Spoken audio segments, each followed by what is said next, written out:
All right, we good? Yeah. What's up? Ladies and gentlemen, I'm here with the psychedelic trap shaman, GOLDFACEMONEYWATCH himself. GOLDFACE, thank you so much for stopping by, enjoying the sunlight. Thanks. Hell yeah, that should feel good as hell. Hell yeah. Thank you for making it. You came in from LA? Nah. I don't know where I came from. Somewhere. Saturn. Yeah. So my boy first got me hit to you around Goddess. It was 2019 that I got to give a shout out. One to Father Seahorse is who got me hit. Father Seahorse was our old editor. Okay, shout out. Before that was I have to give a shout out to Boo Radley for producing my shit. They were my introduction. So that was when I met Truly, Young Ho, Rager Valley. Rest in peace to Rager Valley. Facts. So they were Rager Valley for sure. Yeah. So they were kind of my gateway. But these are West Side guys. Yeah. You know what I mean? So there's always been these West Side guys were a little more trap oriented. You always had like your own wave going. That's why I was interested in talking to you, because you've always been just setting the standard. You know what I mean? Like you're bringing in shit from your background, the psychedelics and like all your interests. Them the homies though. Shout out Truly too. Yeah, oh man. The homies too. Fucking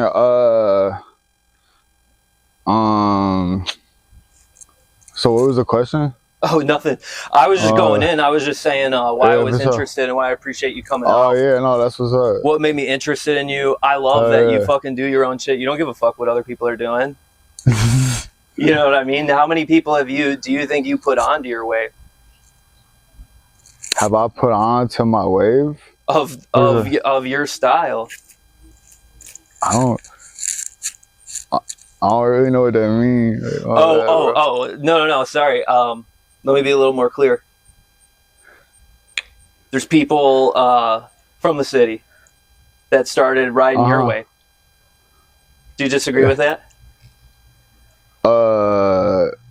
No, I could. Okay, so it's a lot of history. It's a lot of lore.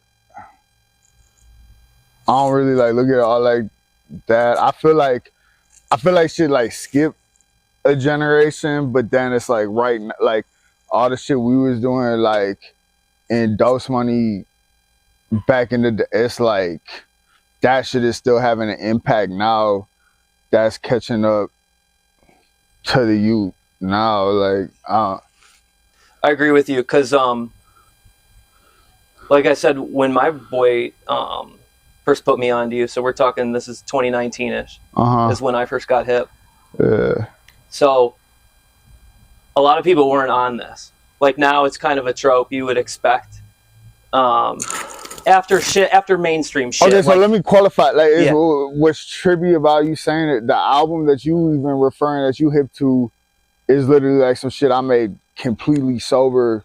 Like I wrote that shit in jail, and when I got out, I like literally I would not have even a sip of beer until everything was perfected on that project. Like how, you know what I'm saying, like how I imagined in this shit type shit, like fucking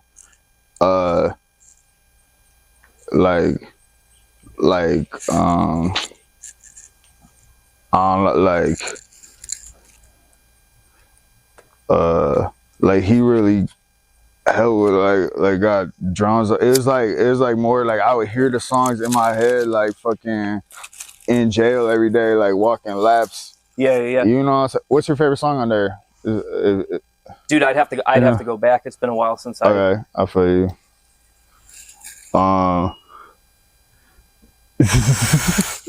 Do you remember anything from this era that you really... From what era? You're talking this post-jail era. You're this sober era. Was this the first sober era? I mean, like I guess on camera. I mean, like in my, like, you know what I'm saying? Like, yeah, I mean, for sure. That was like, you know, there was a lot of legendary ass lore that took place before then and shit, like, but that, I just wish you knew, like, I mean, I wish you could, like, name certain songs on it or something, like, so I could, like, elaborate more, but. Okay. Yeah, I wish I could pull that out.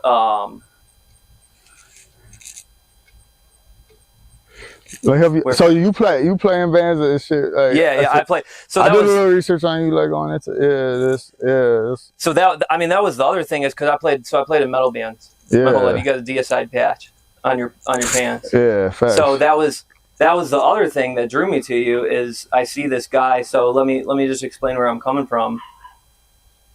I go over there in my first introduction. Mm-hmm. To this rap scene, especially these West Side guys. Yeah, they're way more. They're way more coming from a mainstream. They were into like it was rage beats and stuff like that. You were I don't even think it would have been that in that era. Back then with them, that was more like some like based like underground like that way. If you talk about like that was like super long, but fucking but yeah, I don't know. We used to be like before I got locked up. Like we was doing like some band shit. Like yeah, we was like, you know what I'm saying. But that shit kind of like a lost art now. Like you could appreciate that. Like you know what I'm saying. It's hard to like get a lot of like-minded people together to like load equipment and it's a nightmare, dude. You know what I'm saying. And it's not a lot of payoff besides what's like intrinsically like the payoff like nowadays. I totally agree with you, and that's why again I was surprised because I know like to get bands on your shit, to put instruments in your shit, you were always doing more than regular rappers were doing. They didn't think like that. I'm gonna say that I don't even no comparison shit, but I would say that people probably don't know that about how much that what I do. Like, you know what I'm saying? All that shit is in-house. Like, it don't be like no sampling. Like, we rooted it, even whether it's like a lot of my hardest songs on some rap shit that went up, but where I'm like just really like spitting beyond shit that like he made the beats to, but it's like we got a certain type of telepathy because we played in a band for so long, like him on drums and me, you know what I'm saying, that like it's just a certain type of like telepathy, but then it translates into like the other shit. But we was in a group called Dose Money. This was in like 2013. Like the shit really was like soft, early internet viral, low key, but it's like nobody had seen those. And then even like my solo shit, it's hard to place it in a dating like people don't like when I first like came out and had got like picked up on like the blogs and shit back when blogs was like some shit, that everything was still more some like basically what gave me my like first break. It was some like college music blog out of Nashville and shit that just randomly, but they would post like, but this is when blogs really mattered and like, you know what I'm saying? But they was like, would post on some like Wiz Khalifa, Mac Miller type, you know what I'm saying? Back in the mixtape era. Yeah, exactly. But for whatever reason, there was just a blogger fucking, for this site or whatever, I think it was called like Good Music All Day or something. It was like some college frat bro shit. I guess he had just seen me out at party. Oh, just randomly one day he just like took over. He didn't even have no permission from whatever to do it. He did like a GOLDFACEMONEYWATCH week on it. And this is when like this shit was like, so my first mixtape I ever even dropped under GOLDFACEMONEYWATCH got like, like 3,000 like full album downloads like the first day, which is like some shit I just couldn't even fathom doing that now. You know what I'm saying? That's what I feel, I feel old because there's people that wouldn't even know, younger dudes now wouldn't even know what we were talking about with the blogs. From the Dat Piff era, from the mixtape era. And the numbers. Yeah. I mean, it used to matter way more, bro. Yeah. Or the bots and shit. So like, dude, people have no idea. Well, people used to have the music. Like his first videos that I did, we put out and shit. Yeah, and got on the blogs like Spaceship ain't here. 50,000 views on a music video coming out of Cleveland, Ohio, and like no backing, no anything that was like unheard of. Like, yeah. Like, whoa, what the fuck? Like if 50,000 views meant a whole fuck lot, that was like 50 million now. Yeah. Because it wasn't fucking, the algorithms were way different back then too. Like dead internet wasn't really a thing. Like way less. Every single play was almost always an actual human. Yeah. That's what I'm saying. 50,000 humans now would be the equivalent of 5 million. Because you would really be surprised, like, and sometimes it's like, you know what I'm saying? Sometimes I be getting in my feelings or we're like, oh, the number, like you play that game of comparison, even knowing that other people might be juicing that shit, but it's like, even early on, like when I first started, like, it would be like, you wouldn't think it's that many views, but until you go to a different city and shit, and motherfuckers be getting recognized and like, anyway, like, you know what I'm saying? Like, it's like real pull, like actual motion. Like, it was like, you know. Because there's a lot of dudes now, we'll go play shows with dudes that got millions of plays and no one shows up to see them. And that's one of the problems with hip hop, and too. even still, like, on the right day, wrong day, I mean, like, sometimes it's hard to get people out to shows that, you know what I'm saying? It could be a lot of factors with that. But yeah, like, I mean, but I think I'm more like famous than who actually like check up and care about like my like up-to-date newest release, but like I'm famous as fuck. Like, you know what I'm saying? Like if you really just throw my name around in Cleveland, you know what I'm saying? Like, you're like, but they try to suppress me. The industry be trying to suppress that shit. Like, they don't want, like, bruh. But I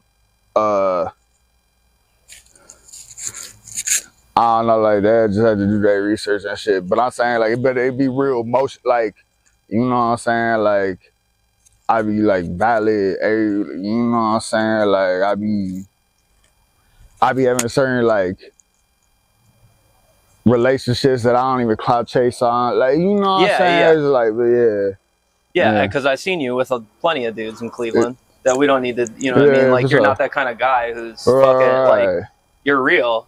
Yeah.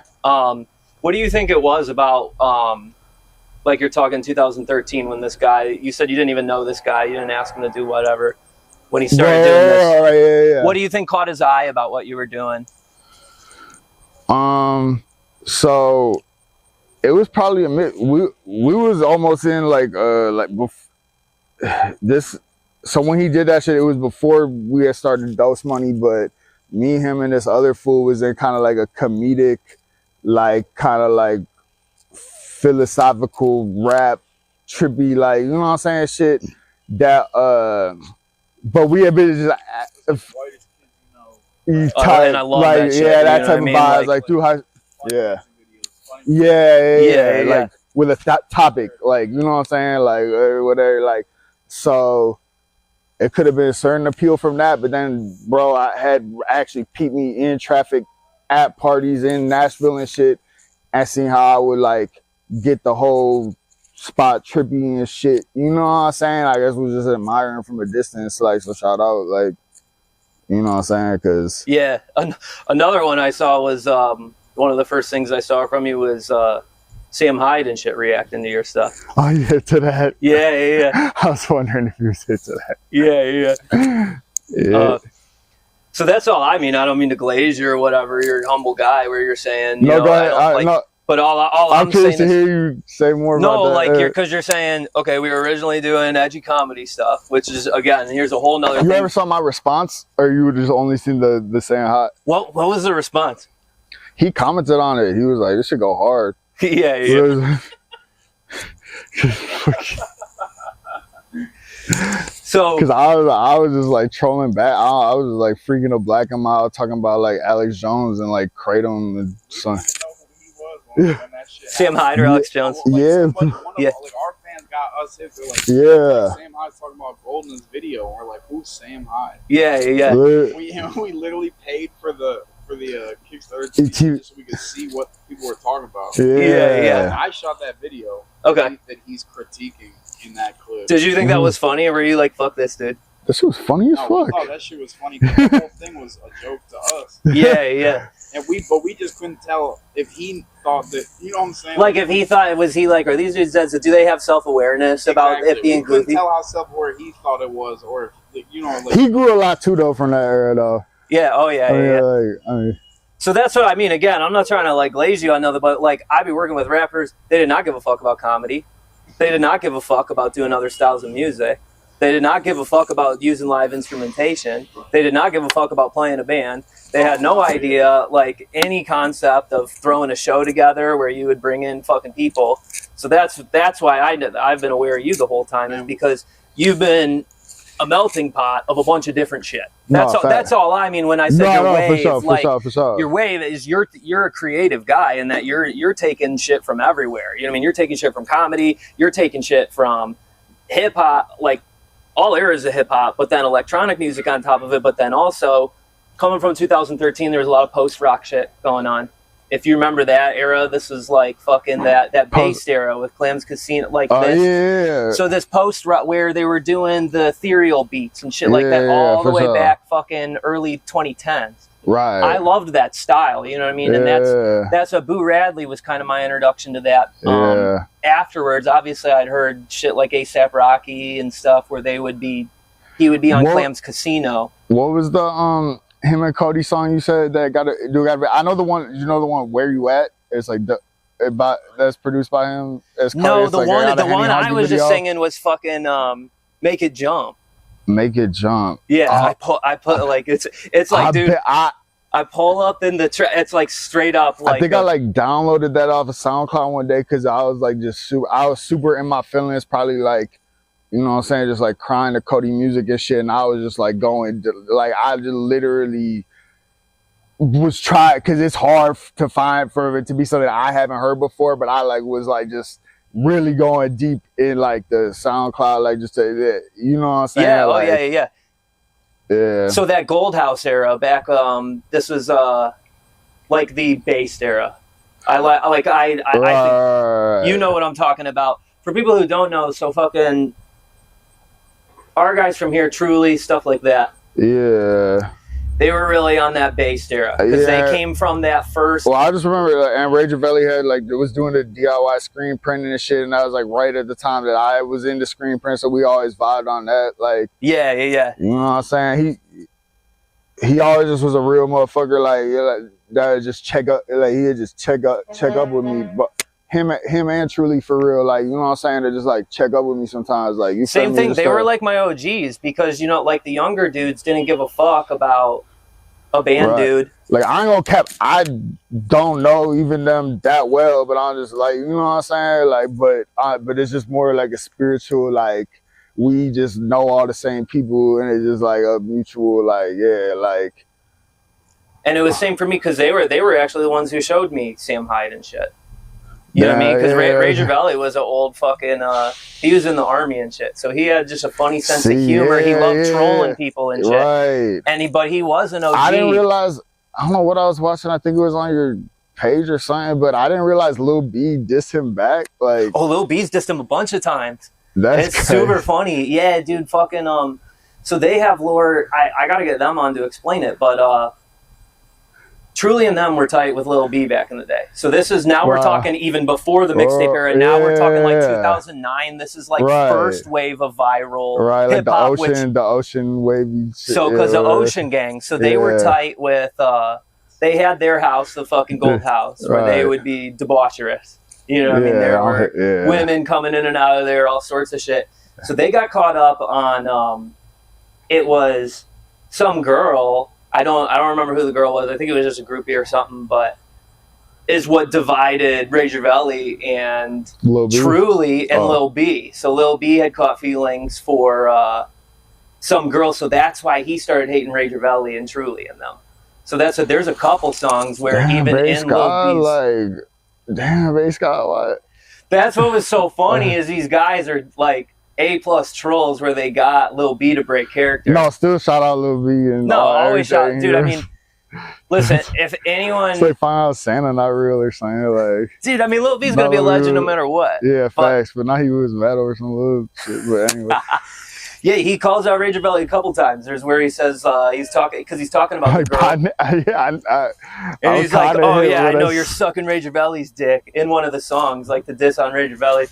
Man, long live Ray Javelli. Dude, so rest in peace, Major Belly, and Lil B is always a fucking legend no matter what, because we super under, super so icy, bad trip, dose, emotional, all that, ESPN, free Chico, free Sack. Were you hip to him back in that era, Lil B? Who? Oh, I love Lil B. Yeah. I didn't even like T. So I can't even conform or validate none of that. But I love Lil B's music and art. Yeah. Did you? Were you liking seeing that when he was first coming out with that? Because this dude was funny as fuck. Well, we're in the I'm not in. He's in the swag like Ohio, but our homie who does money brought Lil B to. This is 2009. Yeah. Do you want to get in here? If you want me to. Yeah, dude, get in here. No, you're fine. Let me move this.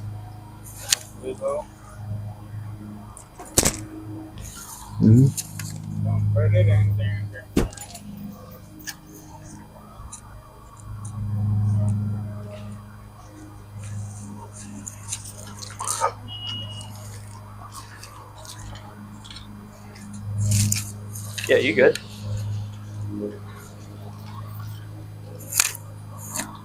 Pardon me, excuse me. No, I don't mean to be rude. Let me get you a microphone.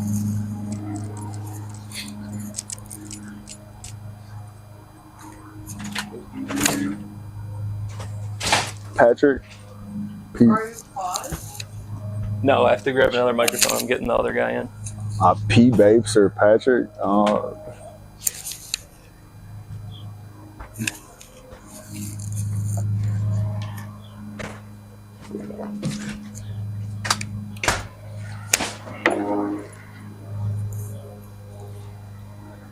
Hey, what you like to be called? P or Patrick. Patrick. All right. How do you edit your shit as far as is it just long form, one shot? So I got the 3 shots. I got 3 different cameras going. I just pull it up in I just Premiere on the don't want to fuck multi. it up as in because you guys started. No, you're fine. You're I'm in here, so yeah. I'll just cut it where okay. you cut it. If my beard gonna fuck up. No. You're fine. You're fine. Gotcha.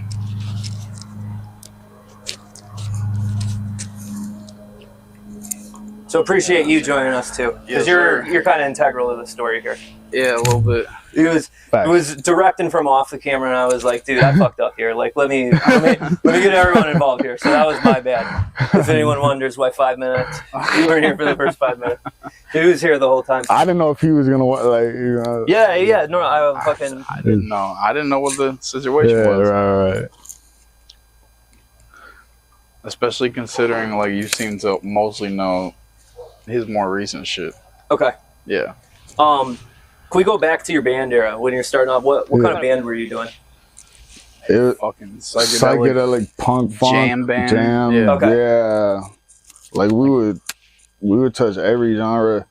Look at this B. It'll never sting me on camera though. But yeah,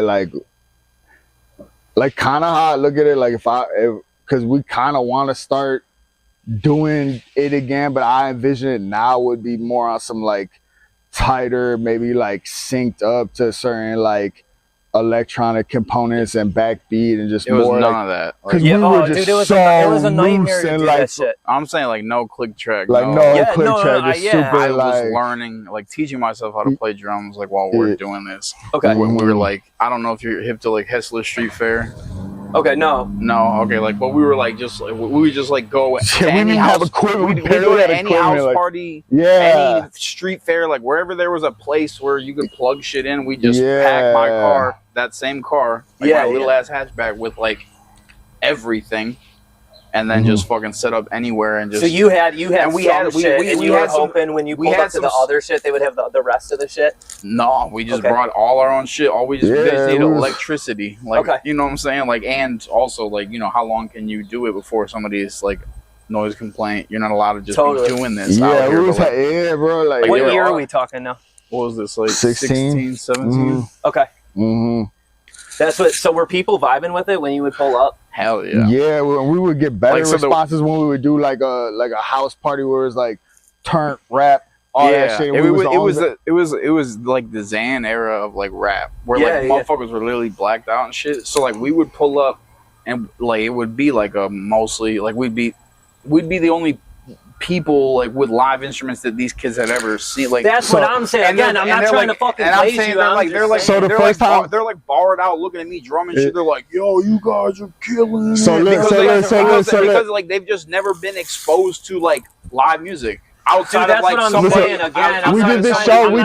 we did this house show at South by Southwest in like 2017. Yeah, and it was like hilarious. The headliners was this dude Max P, who had a big song like Gang and Chapo.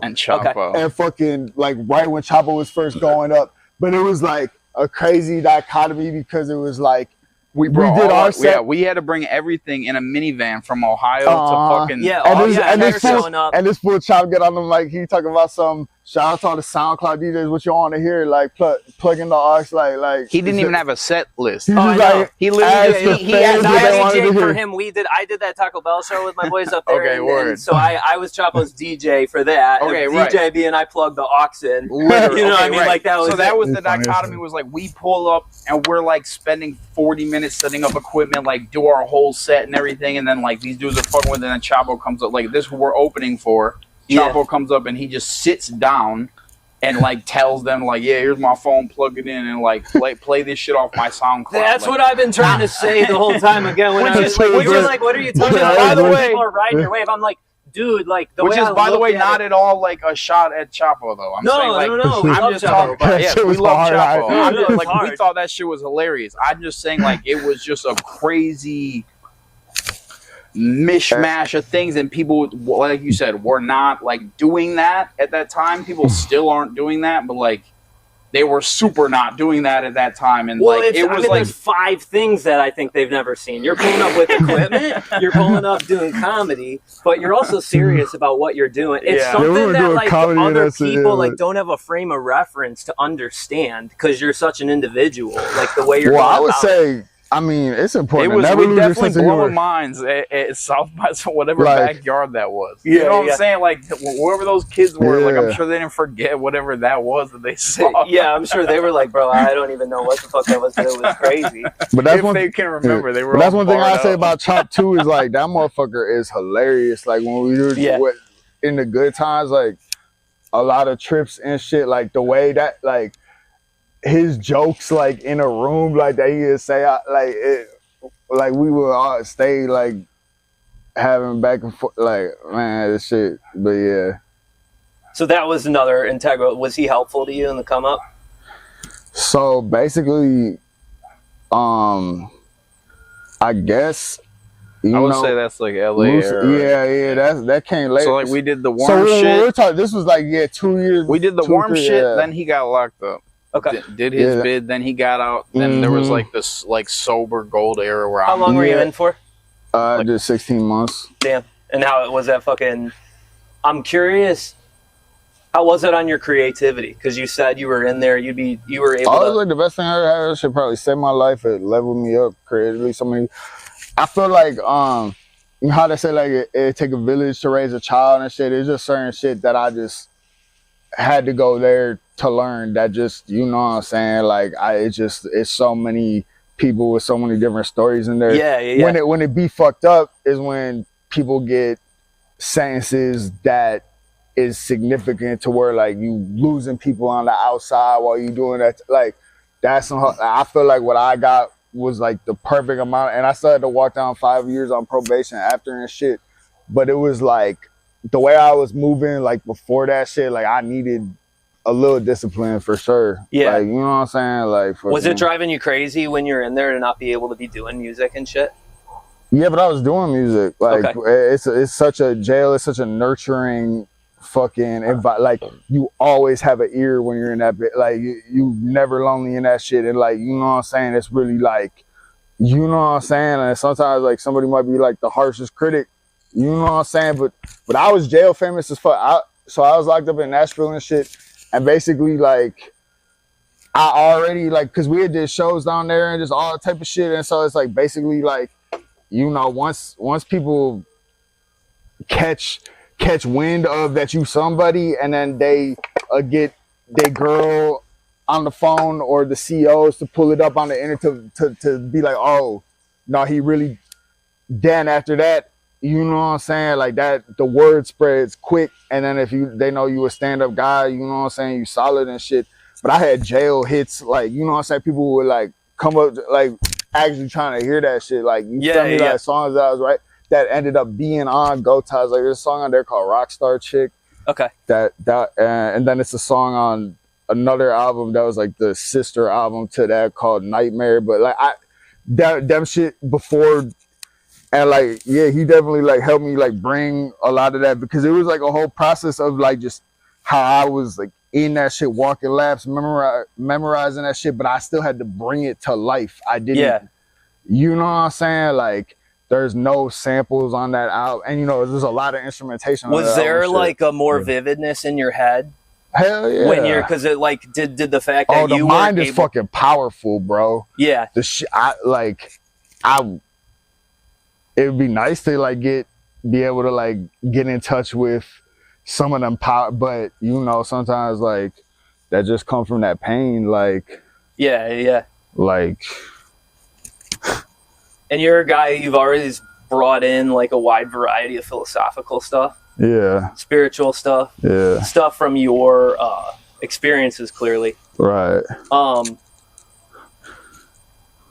So backtrack.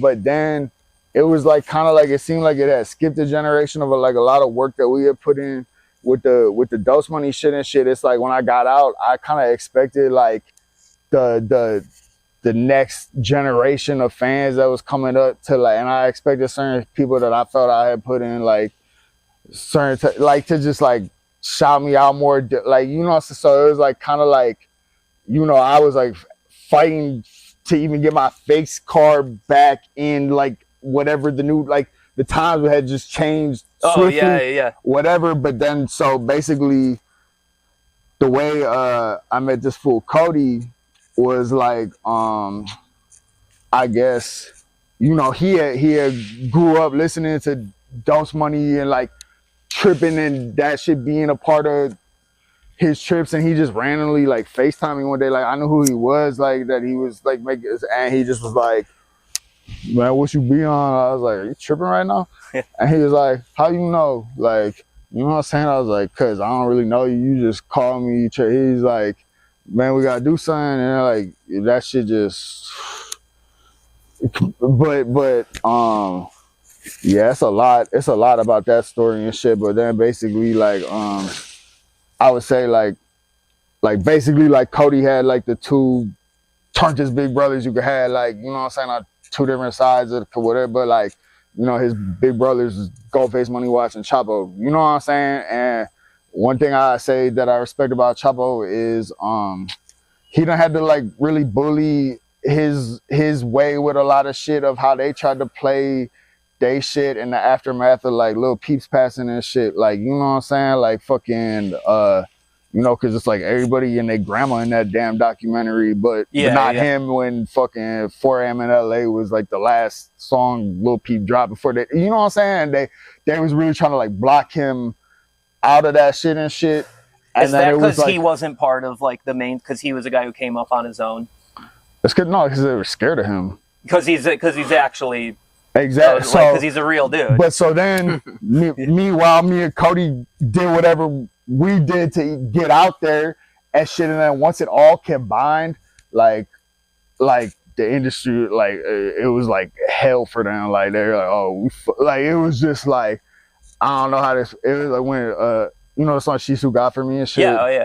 So when that's, it would be like 4 or 5 shows. Like sometimes they would do like 2-3 walkthroughs in a night and shit. They was hitting every show just for that song, like to pop out, until where like, you know, I wasn't going to every single, but it'd be like, cause you gotta get, we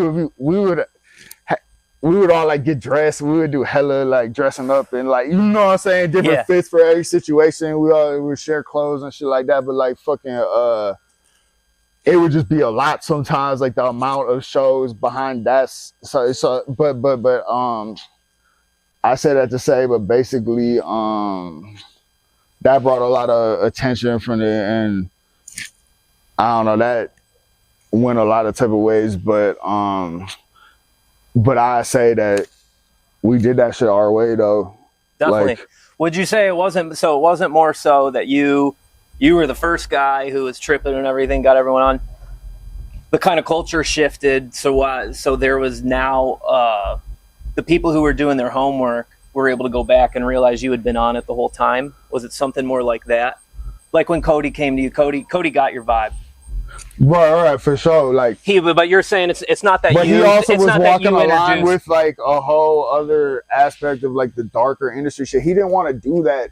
He wanted to really be more like going like the pop star, alternative rock direction and shit. But when he signed his first deal, that kind of like was like, nah, you gotta push a certain agenda, and so he just owned it and was like, did the best demonic turn shit too. Like, you know what I'm saying? But it was a lot of real shit that went into all that shit behind that shit. Like, motherfuckers, we would really be in the Hollywood Hills and like weird shit, but it would just be like funny. Like, we were having so much fun. Like, but Chop was still like kind of like a big brother. Even we were all teaching each other, but it would just be certain shit that I didn't even know was a thing. Like, we'd be in the studio and shit, and you would see the fucking the camera in the corner, like this, start glitching and shit. And this fool Chop fucking be like, yeah, Illuminati, what's up? Like, yeah, we got an ASAP Rocky feature from Ariel Pink or whatever. Like, we're talking to about it, like, you know what I'm saying? Like, fucking, but like, yeah, it was a lot of like, we was having fun as fuck, like, for sure. That's what, because that was another thing. Those dudes, Rage Revelli and stuff, I would always be talking about that, because I would say, you know, I'd be like, dude, some of these rappers are fucking taking a dick for a deal or some, you know what I mean? Like, crazy shit you hear about. Right. And they were very fundamental to being like, no, like, we know people that have fucking gotten a call like that, where it's like fucking, they were really validating to me, because I was into a lot of fringe shit and a lot of people wouldn't know what I was talking about. Man, we was running LA. Like, I'm talking about like whoever people's favorite Rage, more clouded up, more inflated numbers. What like like no, we was running that shit, bro. Like, fucking, they hated this motherfucker Cody, bro. Like, he was like, because he was just too active. He was a problem because he would fight too. That's the thing. Like, oh, he would fucking, not even taking it to like no stupid shit and get tricked out positions like that. But there's so many videos of Cody just like knocking motherfuckers out and shit, like just at rage. So do you think it was fucking you think it was these? So here, I know dudes that went out to LA, you know, plenty, whatever. Yeah. A lot of them are like real soft motherfuckers that like don't get it. You think they didn't like that you guys didn't have any, you weren't beholden to anyone besides yourselves? So listen, so when I first went out to LA, what year is this? 2015. So like, so I had some clout and certain shit, but I went out there, originally the person that I was, so it was like a member of Dose Money that I was in a group with. Like, we had creative differences, whatever.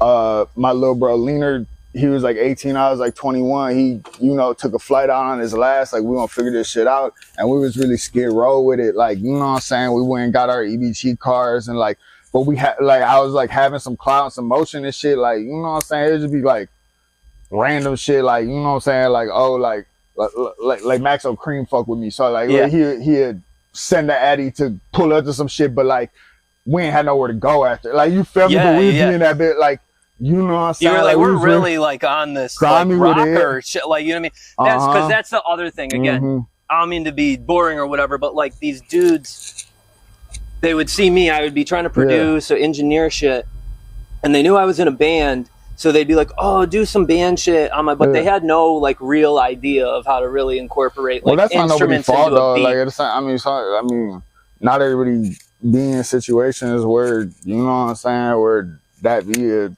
option or a thing. Like, oh, no, it's just a different cultural thing where, you know what I mean, like, we're trap dudes, you know what I mean, they don't grow up playing in garage bands. We was combining all that shit, like, you know what I'm saying? Like, I just feel also pre-internet, like, struggling for your music was a different, way more visceral. You know what I'm saying? Dude, when you gotta fucking be sweating to carry shit in, people like there's. So I'm saying, that's like, the biggest discrepancy when it. You know what I mean? I know. I'm saying, like, being on your grind on the internet, where it's like, oh, like I'm trying to get 20 more plays today. You know what I'm saying? Like, yeah, you're on your grind. Like, that's way different than back in the day when you had to physically be on your grind. Like, yeah, albums out of the fucking trunk of your car, or like fucking lugging your fucking equipment around downtown LA with nowhere to stay that night. You know what I'm saying? Like, dude, that's a whole different struggle. When you talk to someone who's never been through art than like somebody who's just like trying to be a rapper on the internet and it didn't work out.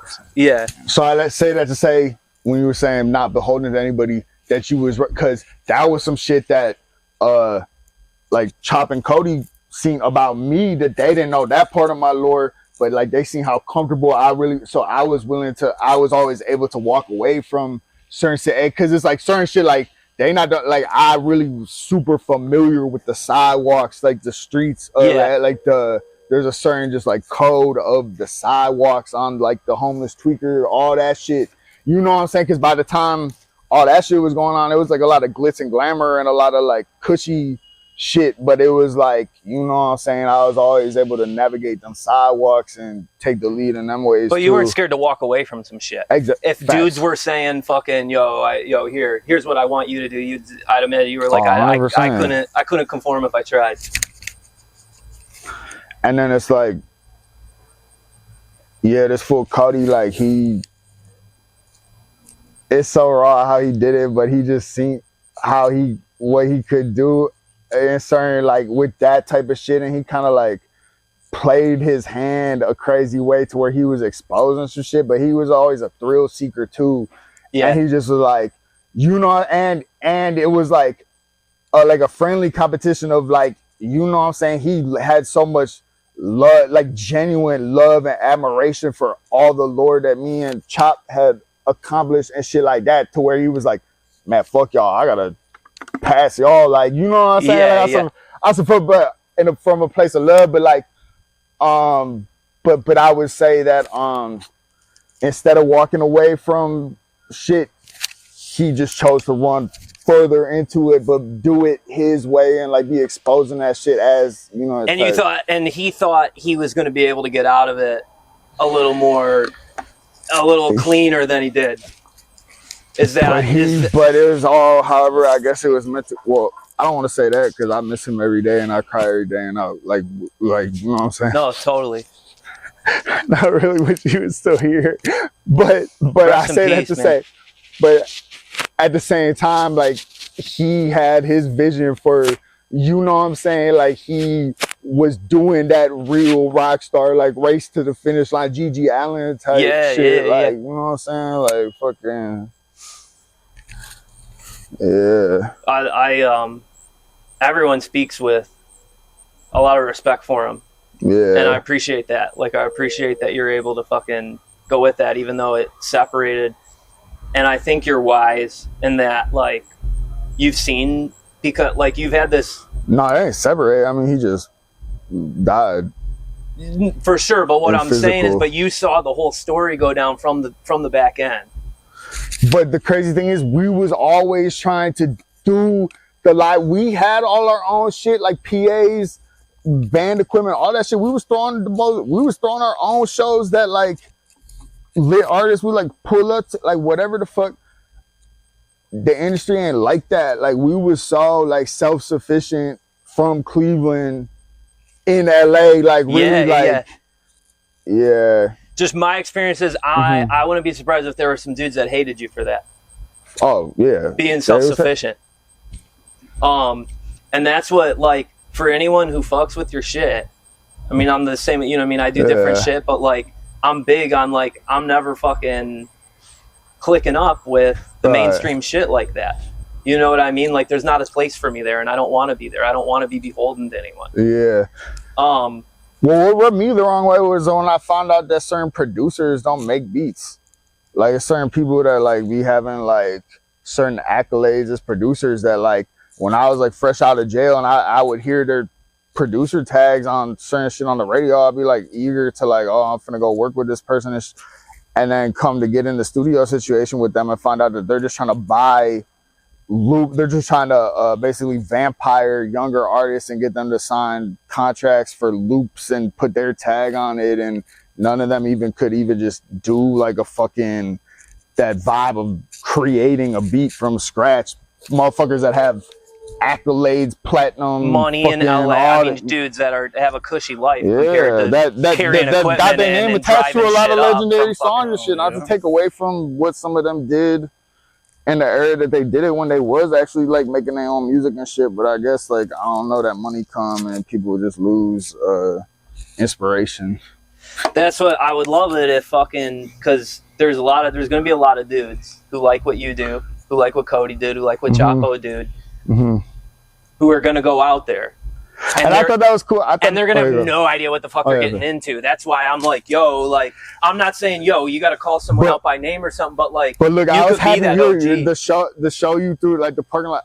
I was happy that Chop, because that's really when I would see him the happiest too. Is like, he always wanted to be around live band shit. Like, you know, that motherfucker would front a hard ass metal band. Like, you feel me? And he always just was like having love for that and want, like, you feel me? So when I seen that, because it be a lot of dark other shit going on behind the scenes and shit, but when I seen him, how he was that I could tell like that was, you know what I'm saying, like he loved that shit, like, you feel me? They love the vibe of it, you know what I mean? Because they just got, I get it, to what it's like to go full send.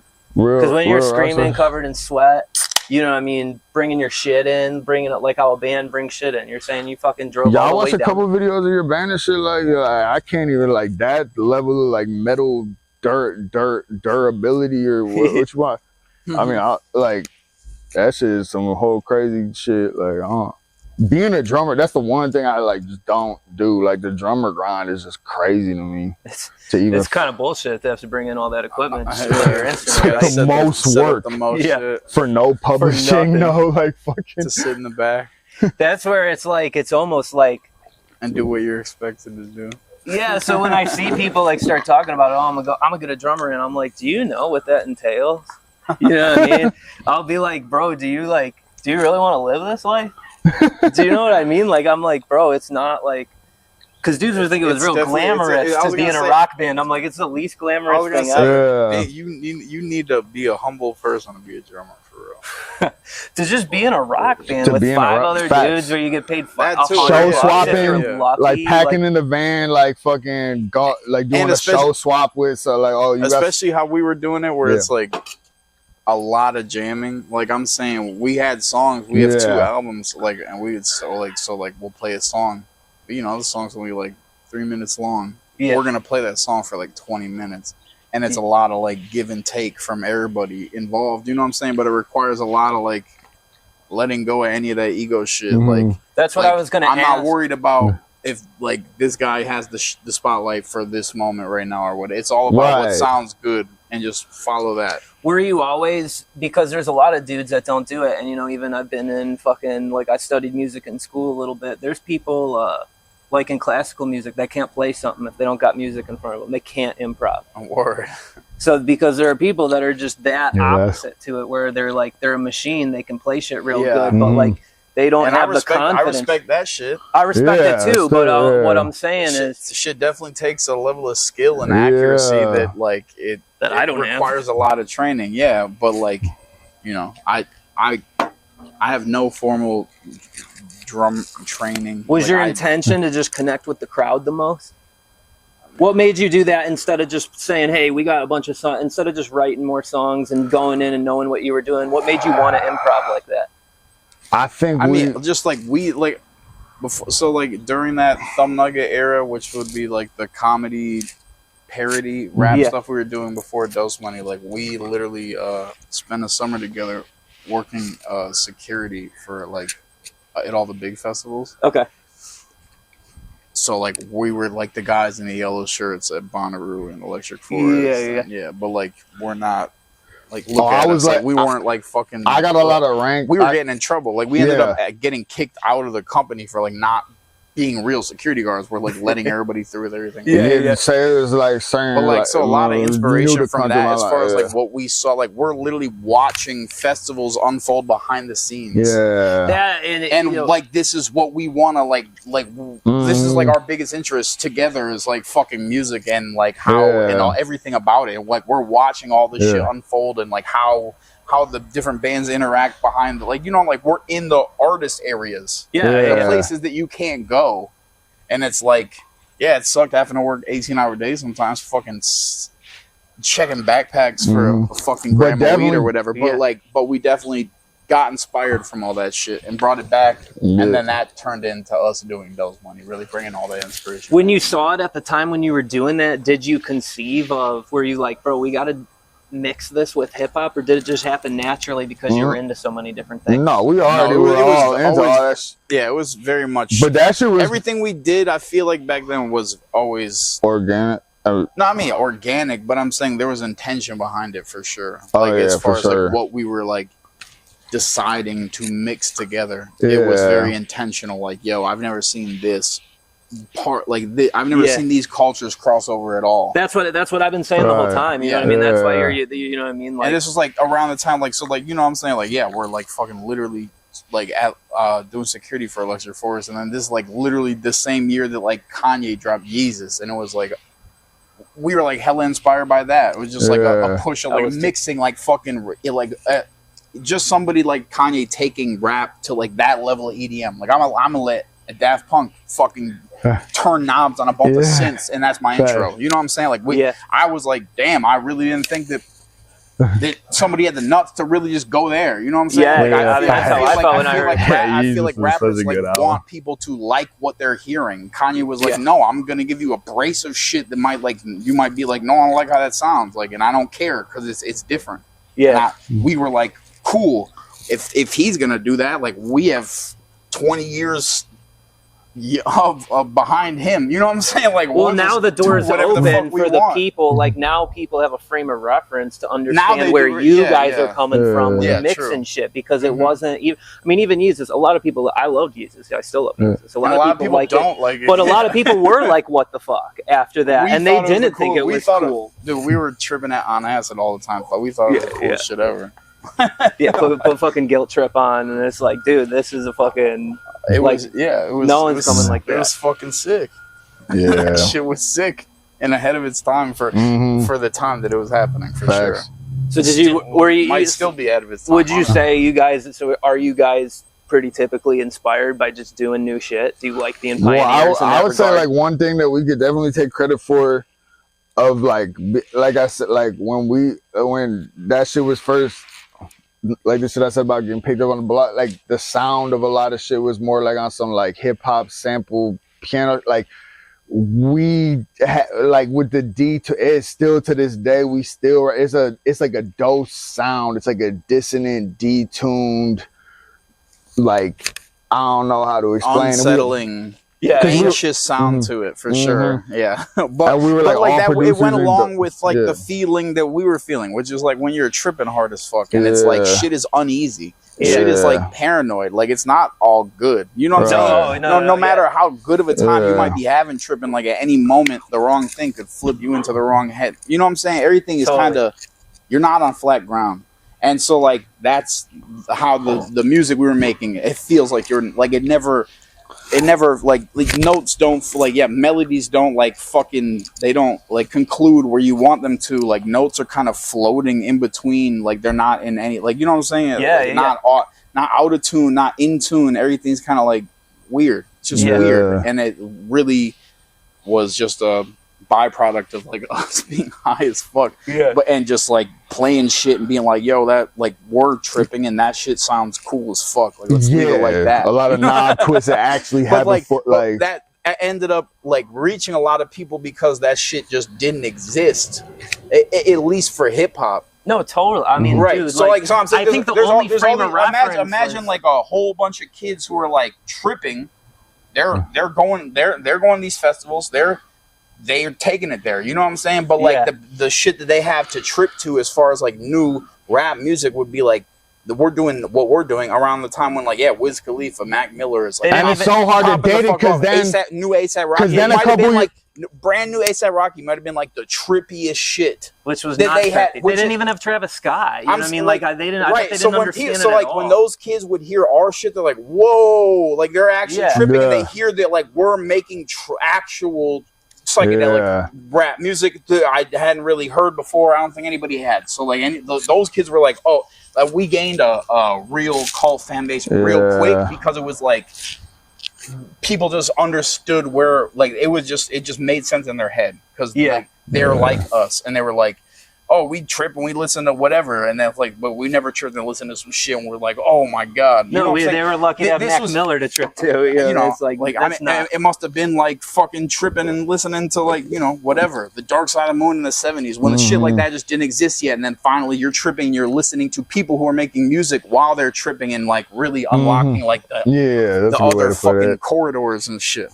And I gotta say that is akin to what I believe you're talking to when you say shamanism, where you're pulling stuff from the unconscious, you're pulling stuff from different realms to bring it into people. And that's what I look at you as kind of like the opposite of a gatekeeper, where you do music, and so you know what it's like. Honestly, like some of the I don't know your opinion on it, but my personal opinion, like some of the best shit, or if not all the best shit I feel like I ever made doesn't feel like I made it necessarily. It's kind of like, it's kind of like God using you as the instrument, like, and you're just doing the thing, and then you finish it and you're like, whoa, what the fuck? I just did that? Like, I don't even know how I did that. That's been the best. I couldn't like do it again if you asked me to. No, totally. That's been the best feeling for me. That was when I started getting hip to that, as I was like, you know, like, I just want to make myself as clean as I can as an instrument for God to play me. As far as, you know, when you feel that, and you feel that dissolving of your ego, and you feel connected to everything. Then that's when it's like, instead of, I can reach way further out because the veil is lifted a bit. So now I can reach further in and pull something out that maybe someone else couldn't have done. And I would say, like, one of the things that I feel like helps me get there, even like, I mean, with drugs, obviously you can make it even better, but like to do it from totally sober is like jamming with people is very much like opening the veil, and you're like telepathically communicating with everybody because you're all fucking playing one song, but nobody's talking about what you're doing. You're kind of just you know, you're hearing what they're doing, and like, okay, like we're about to catch this rhythm real quick, and like, and then you hear this dude, he's kind of like going off like, okay, we're gonna like sit back and like let him kind of eat for a few minutes. You know what I'm saying? Like it's all unspoken. It's all like it requires a lot of like loss of ego and a lot of like just trusting each other and just that type of shit. And then you throw psychedelics in with it, and it's like the best shit ever. And like, yeah, you can. It is a little like it is a little self-indulgent. You know what I'm saying? Like, well, fucking go listen to Grateful Dead, and like, do you really want to listen to these dudes like jam this one song for 40 minutes? But for the people who really fuck with that shit, yes, they do want to hear that. Yeah. You know what I'm saying? So that's why some of my favorite shit is the psychedelic shit from the 70s coming out of Germany. It's stuff like Can and like all the krautrock bands. But these were bands that lived in communes. Yeah, you know what I mean? They were on some like kind of socialist commune, and these guys another one I got to open for Acid Mother's Temple once, if you guys know them. Okay, so they're a psych rock band from Japan, and it's like 8 to 10 dudes, and they live on a commune. So they'll be jamming for 45 minutes, and then the one guy pulls the flute out, and then they'll start throat singing and shit, you know what I mean? So they're bringing in world music, and they're bringing in all this shit, but just that was the best, because the way they were feeding off the audience. You know what I mean? When you're improvising like that, you start like open, because if you go each other and the audience. That's what I mean. If you go in and like you got a set, you know what you're going to do beforehand. You're not going to if you got a set list, you're not going to change the song based on how the audience is reacting. Yeah, exactly. The stuff I like, there's a lot of guys, especially for psychedelic music, they're taking that energy from the audience, and then they're able to incorporate that in their improv. And I was gonna say, as far as like God using you as an instrument, I feel like it, like obviously, improv is opening you up for that way more. Like I said, I was basically like, I'm not no real drummer. Like I was learning how to teaching myself how to drum like while we're doing this, and you know, like we're jamming for 20 minutes at a time. I'm kind of just, I got to keep the beat going. And it's like, I'm just saying, like, half the time I'd be like, you know, in my head, it's like, okay, I want to do this. I might not necessarily even know how the fuck what I'm about to do, but I like pull it off and be like, oh, that fill was fucking sick. You know what I'm saying? It would be like, but I'm not sitting, I haven't been sitting there like fucking figuring that fill out at that specific part of the song for like weeks or some shit. Like, no, I just you gotta go with the flow. You gotta step back. Yeah. And like you gotta look at what you're doing from the perspective almost of the audience where you're detached from. You gotta like Miles Davis too, playing drums from above. Yeah. we were super into like Miles Davis, especially in like but in like this early 70s era. Like okay, so the fusion shit. Yeah, Bitches Brew. Yeah. Super fucking that was one of the first ones I heard. That was one of the first jazz records I heard too, was Bitches Brew.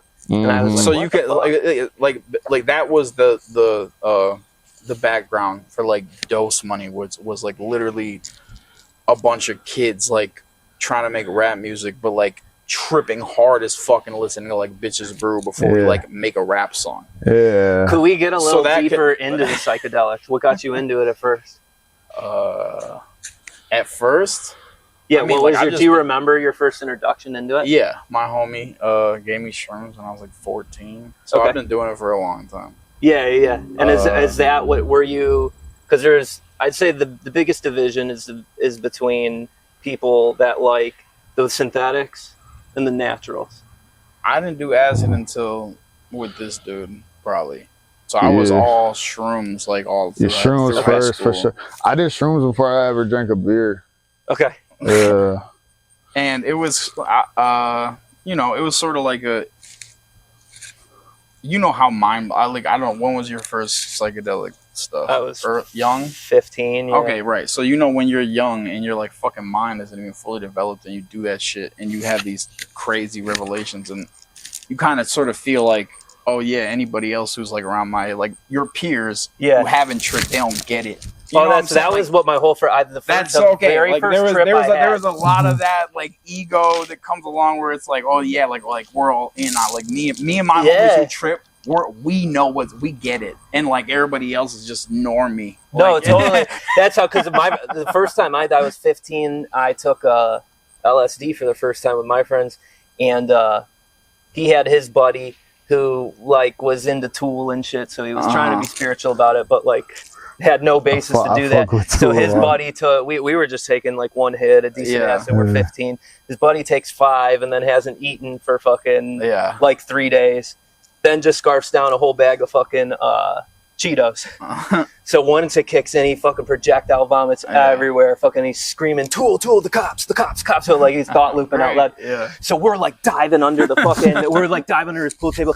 But I remember that was my thought the whole time. I go, I can't even call the police because they won't understand. I go, no one could possibly understand unless you've taken this. What this feels like right now. I go, even if this guy dies, we can't call the police because the police won't understand the severity of the situation. Yeah. So it was, you know what I mean? It was really visceral. It was fucking like serious. Seriously, I've taken acid a lot, and I've taken mushrooms a lot, and I've taken ketamine a lot. And the experiences I've had on those drugs have shaped my perception. For sure. So much. And that's why it puts you in a totally different mindset and perspective. It'll humble you too. It'll humble dude, I've had my fucking ass kicked, dude. Yeah. Oh, yeah. So going into that, you're saying you were young. Was that the first time you felt that feeling when you took fucking? I was already, since I'm a little bit older than him, so like I was already into psychedelics and shit. He was like straight edge, like he said. He didn't even fucking smoke weed or anything. I was straight edge for like most of it. But I was just, you know, was that coming from hardcore background? Yeah. We got cool through music and all that shit. And then you went to the opposite end of the spectrum. I was just super, I didn't jump super. No, I didn't go super opposite end. It was more just like, I feel like when you're young, a certain age, like I just felt like I ain't need it. Like I just genuinely ain't feel like I needed it to be creative. Like I just always felt like I knew what I needed to do.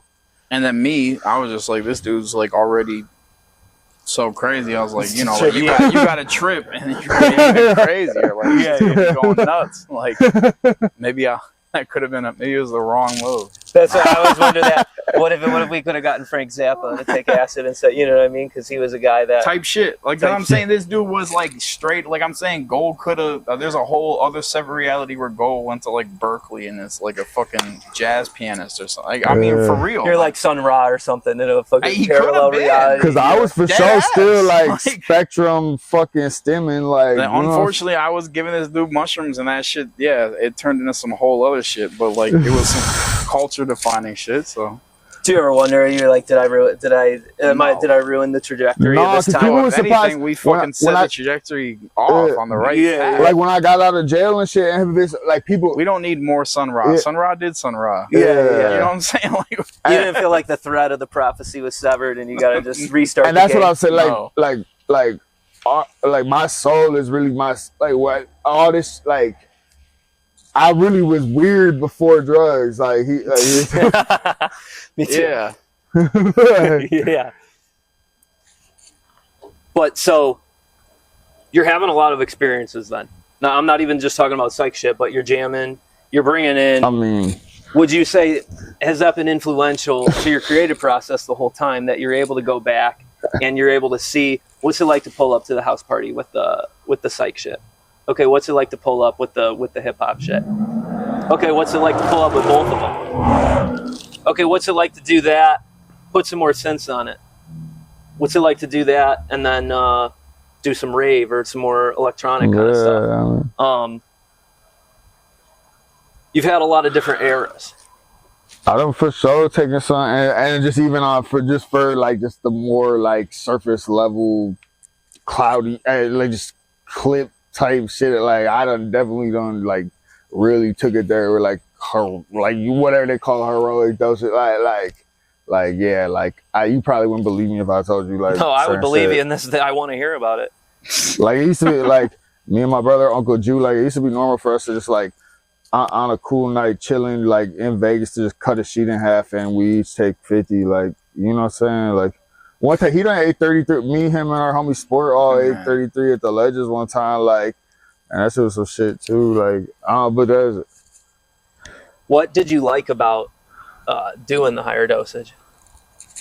It's not even what people think. It's like the same thing. That's what I'm saying. Can you there's going to be some people. One will really beat your ass more than that. Like at the point that when you're getting them a higher dose, at that point you're already like. If you're choosing to even do it, then like that's if you can reach ego death, I feel like you're already hit it. Anything past that is just like doing more. Like I done did violent choppers in my eyes. It's like any drug, you know what I'm saying? Like you smoke a blunt, you're high. Like how much higher can you really get? Right. You smoke 20 more blunts, you're gonna fucking no, you definitely start don't get floating or something. Higher. You know, exactly. Right? Like I'm not having new revelations between 5 tabs and 50. And exactly. You know what you're really just amplifying the fucking the visual, those effects to the point where it's like OD, like too much. Which is fun for sure, but So you would say the initial. I think if it worked any other way, then so the people who tripped the hardest would have like already figured out quantum physics or something. Some of them are working on it. They're working on it, but that's funny. So thank you again for fucking just because I'm always thinking like when I'm doing these interviews like there's people that like what like you know what I mean vibe with what you're doing but like don't come from the same background where you're like where you guys are talking about what you're talking about. Hey, I didn't want to but I ain't gonna lie as far as how you was originally trying to approach the interview is like again like the whole I fucked with the one interview I did with what's the food that be doing the prank calls and shit. Put a girl on. Yeah, we were in the same spot too here in the backyard. Like that, that was like I feel like a rare like glimpse insight into that stuff. Like even with that whole because there's like people who don't do content and like haven't done that like. They like to consume it, but they have no idea what goes into making it. Yeah. That's he be on his daily grind for sure. I definitely respect that shit. Could you talk just a little bit about what you've been working on what tools are you using? So for example, what are you producing in? I'd love to hear just video wise, you know what I mean? What's your workflow like for doing video shit? But first start off, what are you, for the stuff you just did the rave, you have a newer one even since the rave one, right? Or is the rave the Oh, Mr. Rave track? Oh, so yeah, I think, a EP with my little homie Worm just tried. That's more on some like me explore. Like we was joking with him. I said some shit to him because I really fuck with him. Also like some little bro shit, but he been, you know what I'm saying, like a fan or whatever. But like he more that dark metal, like coming from more of like a black metal background or whatever. But I said some shit like jokingly, like fucking. I was like, I think this might be my most this might be my like darkest like EP or something. He's like, no, really, mister? I'm a Christian rapper right now. Like, you just, like, the hook of this song is you literally naming fucking Solomonic fucking demons from the fucking ghost. Like, I didn't even, like, it was just like, fucking, I just, like, I don't know. I some artistic shit. That shit, like, I'm so artistic. Like, so when you're collabing with him, did you do all the shit in person, or are you sending shit back and forth to each other? Both. Okay. Both, but I just like, I looked at it as like a experience, especially it being October. Like, I just looked at it as a chance to show people that side of, cause I know like he used to always teach me, like he ain't never really had like a metal phase or like a, you know what I'm saying? Like, good for you. but like I really was like, yeah, I tried to like jump off the roof when I couldn't see Avenged Sevenfold City of Evil tour in 7th grade. Like, like I literally tried to jump off the roof. Like, yeah, I mean they were on fire at the time. My friend's super big into them. Just went and saw them by himself. Their new shit's pretty crazy. I still never seen them. I got their logo tatted on my head. Like, dude, they're progressive now. They do all this progressive rock shit. They're crazy with the. I could tell they really just be tripping, having fun with it at this point.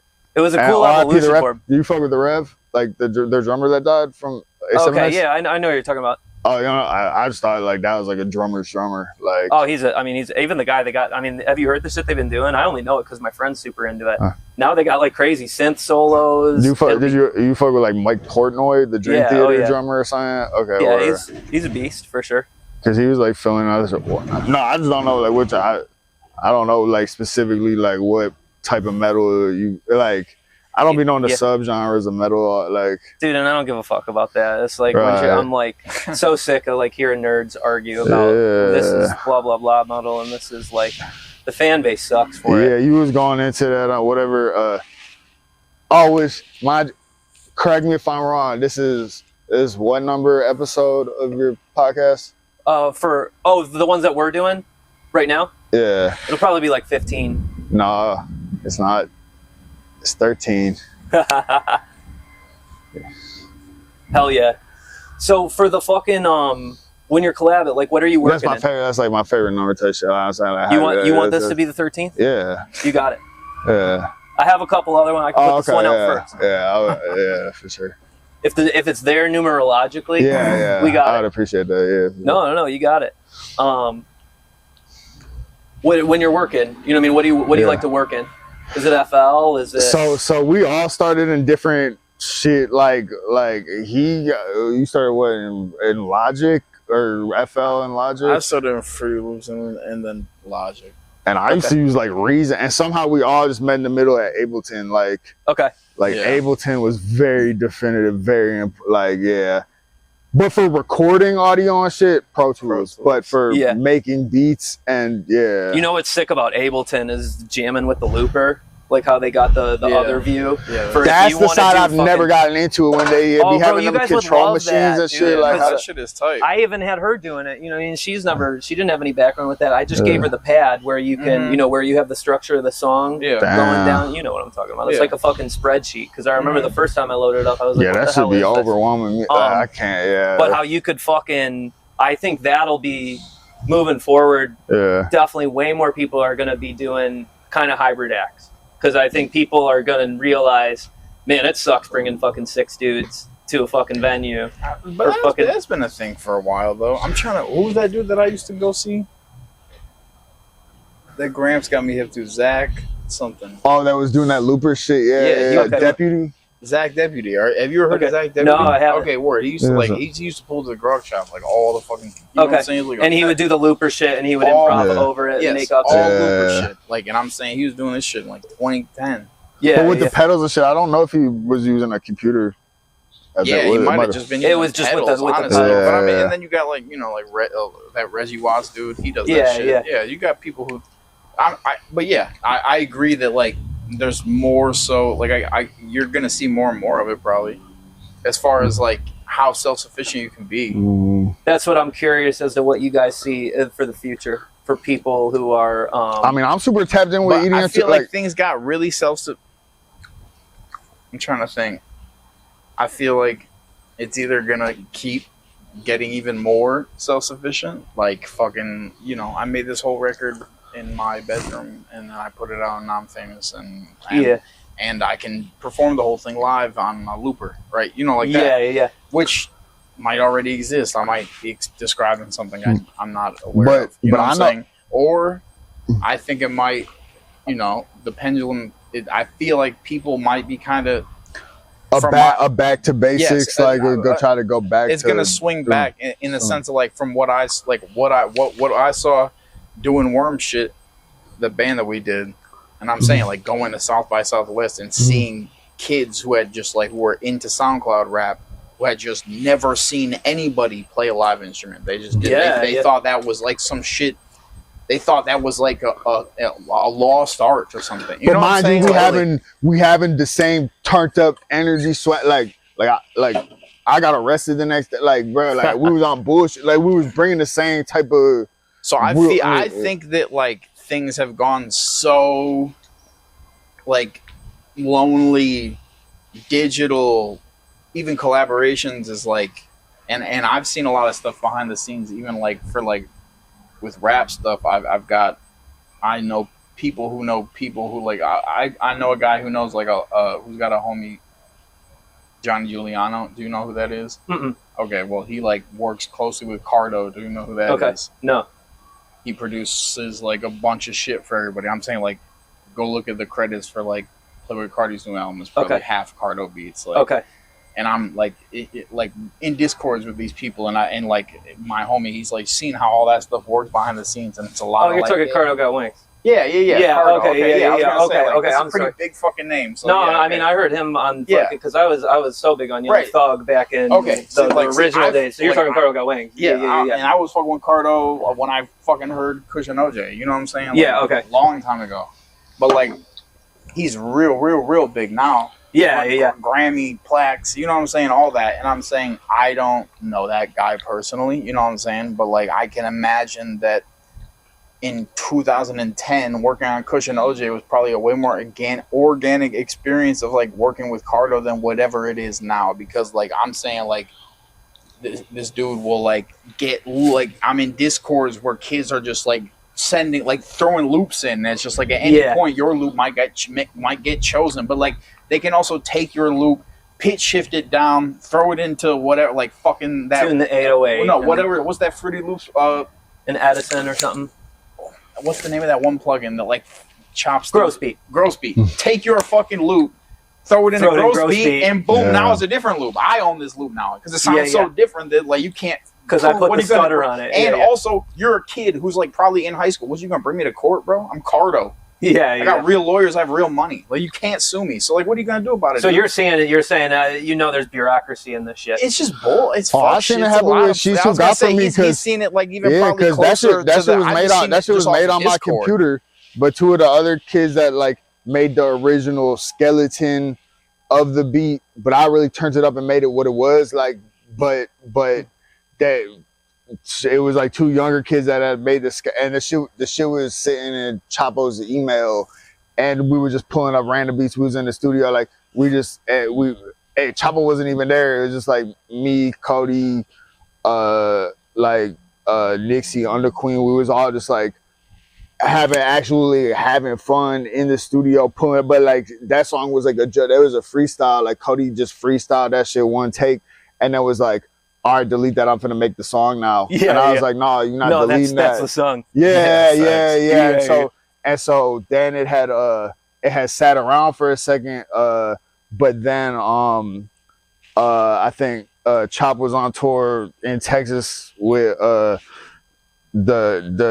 Slaylani chick he was with at the time or whatever, and she just had it stuck in her head type shit to where like he wasn't necessarily gonna jump on it. It was like never necessarily gonna be a thing, but like she kept like singing it or whatever. So this was like a rare instance where Chapo wrote because he was out of town.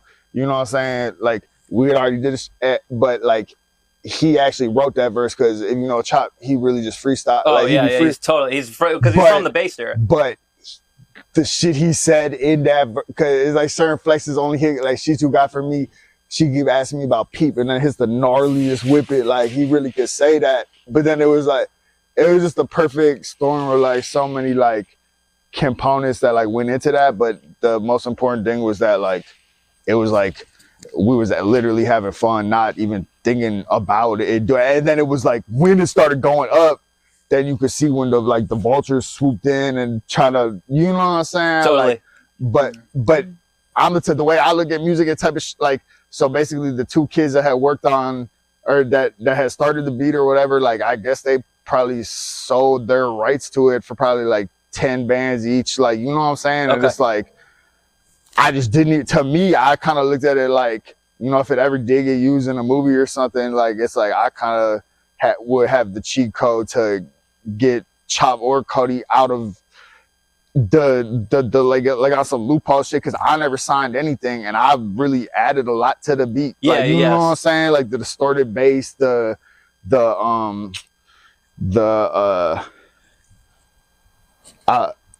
the screams, the fucking engineered it.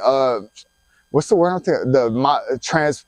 It transposes like down a key at a certain, like on the bridge. Okay. The key. It's just a lot of shit that is just what like that. I know the legal copyright law. I definitely have rights as like a producer on that beat. I just wouldn't like. I never signed shit like because that's not important to. I mean, I just wouldn't even look at it like that. Like we were just having fun type shit. Yeah, but I seen how other bigger producers that had their name on it, like so basically tried to claim that, like basically tried to like claim my way. And I just whatever. I was making more new shit every day. You're not thinking about the past. Yeah. What do you think? Well, hold on. Before I even go any further, just talk about while we're wrapping up. Yeah. You just go over. So you guys all met in the middle. You had Reason. It was fucking Logic. FL met in the middle for Ableton. What's your workflow like for doing video? Video stuff. I mean, I've messed around with everything, other than like Blender, probably. Okay. Like, I don't do 3D stuff. Yeah. I mean, I'm not saying I've never touched it, but I just don't do that. Programmer from scratch, like in Blender. I was getting into the 3D a little bit, and it's crazy because there's so much edits that I spent literally till my eyes bled, like in After Effects, like doing the 3D shit that now like people would just think that was AI. Like yeah, and it's like no, like, so I taught him some After Effects shit. Okay, and I've used Premiere, but like my main workflow was always Final Cut. Yeah. So would you just load the shit up, and would you be like, I'm gonna just start stacking shit on this until it's fucking crazy, until my eyes are bleeding? You was more like minimalistic, cinematic. We was more like my early stuff is way more like pre-production, like planning on the front end of the shots. Okay, everything was in my head. So like by the time the shit it was in the editing program, it's like just color it. Put it a lip, sync it. You know what I'm saying? Would you do storyboards, anything like that, or you had it all in your head? Yeah, we did storyboards, but not like fucking. Well, there's this one video, but like fucking very much so in my head. Like, there's this one video called Juju 8 that him and my bro Uncle Juju literally like I'm in the video a lot, but I had nothing to do with how like that shit is literally like a short film, like symbolic story movie, whatever. They definitely like wrote that whole concept and like. And that, so I was doing a lot of that early on. Yeah. And, but I feel like I was doing it more with like friends, or at least people I was friendly with enough to like commit the time and the energy to doing all that. Yeah. It takes a lot. Oh, it takes a fucking shit ton, especially once you're adding effects like that. Mm-hmm. but that's what I'm saying is that like the effects wasn't like we're talking about like practical effects. Yeah. Like what you're talking before, it's the the avant-garde style. But, okay, so and so like, but then things just kept moving more and more into that direction where it was like, by the time he got out of jail, like all those videos we did, that was like that's when like Lone Wolf and like what's his name, .com Nirvana, like that style, earlier Cole Bennett stuff, like that style had popped off, and it was like it fucking just spamming the screen with fucking effects and like how like what do you know how to do in this program that nobody else does yet? You know what I'm saying? I just had time who's ever for it. bothered to like mask this and then unmask this, and you know what I'm saying? Whatever. That's how my buddy who got me onto your shit was a video editor in that style where he was. Okay, so I taught myself all that shit. Yeah, I was always watching him. I did videos for Lucky, and also because like I was having to conform to like expectations of other artists, which was like by 2018, 19, everyone wanted Cole Bennett style, and also like just like it was also like you're trying to collaborate. Like I said, okay, I did a video for Lucky. You know Lucky? Yeah. Okay, like me and I don't know Lucky personally. I met him a few times. You know what I'm saying? Like I don't know if he remembers me. Shot a video for him. Like I met him a few times. But point being is like we don't know each other like that, so it's like if I'm gonna do something with Lucky, it's gonna be like I met you, we're saying what's up, and then we have to do it now. Yeah. We don't have 2 weeks to like fucking storyboard some shit and like get to know each other better or something. You know what I'm saying? Yeah. So it very much becomes like if you want to work with certain people, like and you find yourself in that situation with that person, you got to learn how to run and gun. And so I just. Switched to like a run. I mean, not switched to, but like fucking adopted a run and gun style, and then perfected that too. Like where it was very much just like fucking take advantage of the situations, kind of just like fucking rush shit through. Not rush shit through, like you know. But I'm just saying like fucking get a few shots and be like, yeah, that's cool. Like I everything else I can do in post. Yeah. So you're going into that. This is way. And different. I see shit shifting back towards that again now because it's just gotten so blown out with the AI and shit that I feel like I see Thank shit God. going. I honestly do agree with that. I think that the AI shit is gonna make this AI stuff, like the Sora shit, is gonna make those type of edits so less impressive because people won't be able to. Oh, it already is. It already looks dated. You could tell. I mean, because it changes so it's literally every 3 months now. I think the pendulum is swinging. There's still ways to do it. Back, I'm not saying there's not. I'm just saying like it's gonna swing back to like just like good, solid shots. Like fucking good lighting, good cinematography, good coloring, good lighting, good like fucking ideas. You know what I'm saying? Like just like fucking sick ideas for like those early like what I was. What we were, in my head, what I was competing with early on was like what Young Lean was doing, which was like, or like what A$AP Rocky was doing early on. And those like, if you go watch those early videos, like it's very cinematic.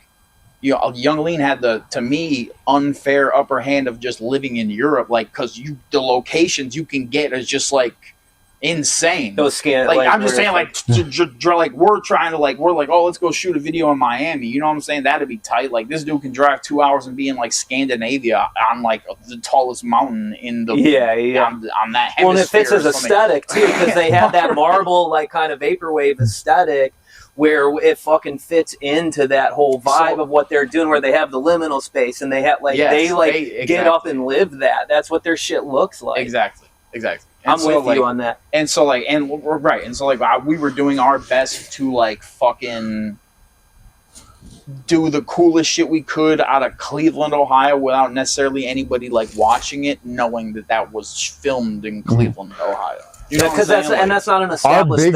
Our biggest shit with the most people. views was just us around the campfire. It's called Silly Hat Cypher Dose Money. So like, it was like. Yeah, that has the most views, and it's literally us just like around a campfire. That's like, hilarious. Trading off, but like has Cypher just no hook. We each just did a verse, and we're just like walking around the campfire. But I would say like just because I as a producer, but I always was subconsciously watching him in all them areas because I really see the work that he would be putting in to make everybody look good and shit. Some people would be like it just in that only focusing, maybe like watching him edit and maybe only be focused on if they looked good and certain shit. But I really was like paying a lot of attention to. So then at the point where he just was like tired with like, I really don't feel motivated to do all these new edits and shit. And I was just kind of like fresh out of jet. Like I just had time for Put it. me in, coach. And I had nothing to lose. But I was already starting from the basis of like, you know what I'm saying? Like, cause even still, like I be believing in framing, and he taught me like just how the color correction work, like EQ, and like all that should still be important. But there was like an era of like putting a lot of tedious time into the edits and shit, and it's like, yeah, now with AI and shit, I just feel like that's it. But I see that. So I see that. Yeah, to just bring it back, I see that going both ways. There's kind of like a fork going on, both with music and video, where we're like, okay, on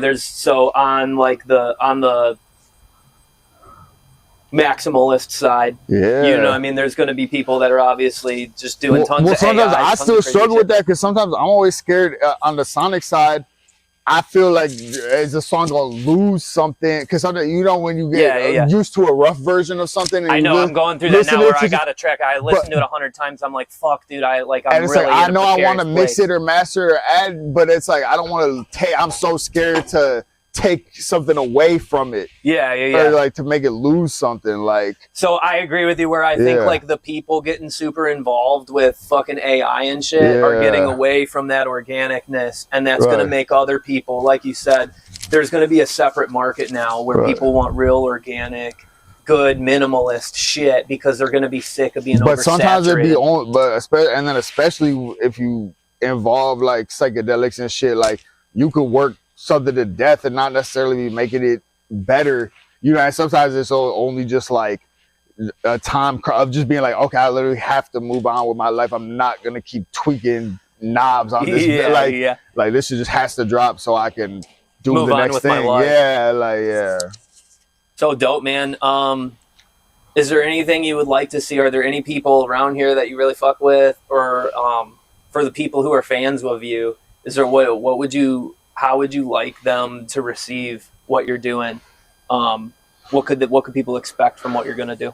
I'm just trying to bring it back to like the peace, love, and unity of like the DIY throwing shows and shit. I would just love to, cause I've been seeing it for a minute or something. Just something that's rare. Like every other city done had their wave already. Like, you know what I'm saying? So it's something that I feel like is still new, yet to be discovered to the world about what has been.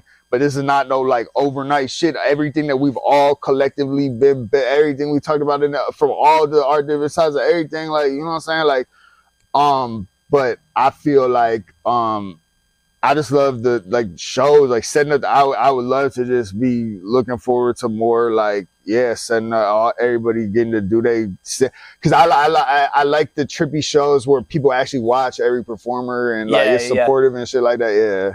So bringing it back to fucking DIY, like bringing a little bit of that fucking fire back, like that actual raw passion that you had fucking when you were doing band shit. Like, because that's what you'd like to see more of that culture like intersect with the culture of hip hop and stuff. I do think hip hop sometimes they're coming from different angles. And I love seeing there's a pendulum that is about it just has to swing back. The shit that the industry is pushing right now with like just the most industry plant version.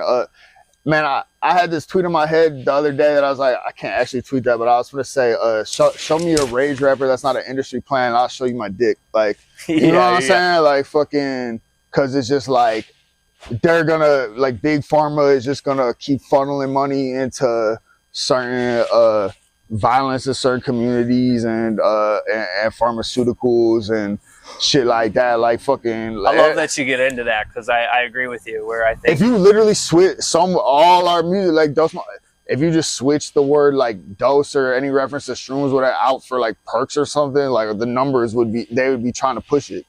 You know what I'm saying? But it's because they eventually did start doing that, by the way. Because they got desperate. they ran out of drugs to talk about. Yeah. Pour me a shroom. Like, no, the fuck you don't, dude. Like, dude, oh my god, I know. You're literally not doing that. They'll literally say shit. Sure. Like, you know what I mean? Like that. Like when I hear Travis Scott say that shit, I'm you're like, the least this trippy is so dude fucking stupid. I believe Travis Scott definitely probably. Yeah, I'm not saying he's never had a psychedelic experience in his fucking life, but I'm just saying, like, you're not really trippy. There was some video where he didn't even know how to hit the blunt. Man, and he's like talking about like, you know what I mean? Show me Travis Scott verse where he can like say one coherent like bar that was like actually cool, like was actually a string of English words that was like cool or like meaningful in any way, shape, or form. But I'll be impressed that he could even do that one. Because it's totally withdrawn from anyone who actually does it. It's a bunch of people who don't do it, like trying to get other people. I don't know how much was him, how much was Kanye, how much was Mike Dean, but if he really did have a lot to do with on the production side of some of that early shit, like. When like rodeo, like and like that Mama See This shit. Well, even he's on Guilt Trip on fucking Yeezus and stuff. I mean, that's a fire track. Yeah, like on the production. For sure. You know how I love that people wouldn't think? I love The Weeknd. Yeah. That's one of my favorite artists. He's great. Shout out The Weeknd. Shout out The Weeknd. I don't think he needs the shout out. No, maybe he'll shout us back. He's got it. You don't think he needs a shout out? His cosign is. I'll tell you what. I heard some stuff I like from the guy. I'll shout him out. But it's something about. I feel like he doesn't try to project or do the try hard shit that I feel like the try hard trippy shit. I feel like he like the try hard. I mean, it's just really obvious to anyone who's ever tripped when it's fucking try hard shit. Like I feel like he's actually. Like I remember when we were doing Dose Money and like trying to make art, like it was now like how now it was like okay, how can as far as for me like trying to do the visual stuff, like how can I convey what the fuck we're experiencing visually tripping, but like to someone who's maybe never done it. Exactly. How do I do this? And then like fucking A$AP Rocky came out with that LSD video, and I was like, damn, that video looks sick, and that is like what tripping is like. But this song is lame, and like I could just tell that like that song he's just not tapped in. Like, no, they'll be like, oh, I'm smoking acid. Hey, but Lamborghini High, Lamborghini High, I feel like was the perfect moment mix with the data moshing. Yeah. Oh yeah. No, the data moshing shit was. I downloaded like a data. It's like I taught myself how to like, you know what I'm saying? You type in how do I do the Lamborghini High effect, and then it's like you have to download some obscure like fucking weird thing. And you gotta like delete like frames and shit. So like I would never necessarily feel the need to go do that ever again, but that was super cool to like.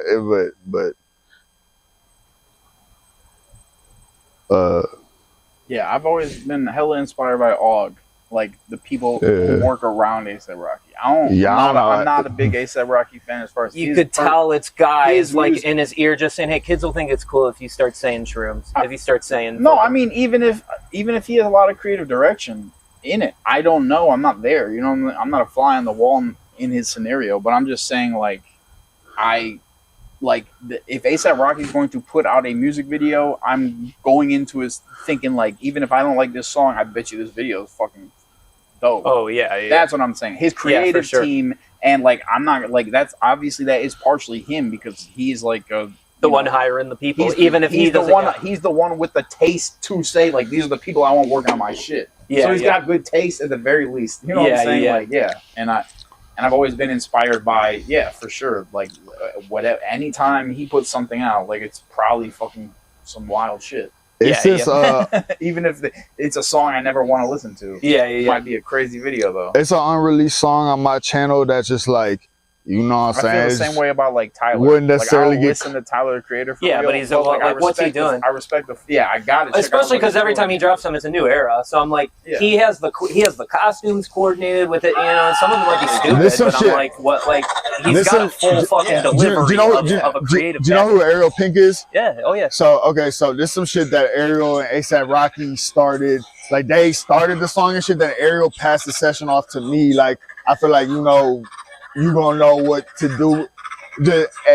So the finished part, like this shit, it got like Cody did like a little 4-bar, like but just super tasteful, like awesome. But like Ariel was like super happy with how this shit came, like because like sometimes he'll just like pass certain shit on to me, like also like this shit was super jammy how they was doing it.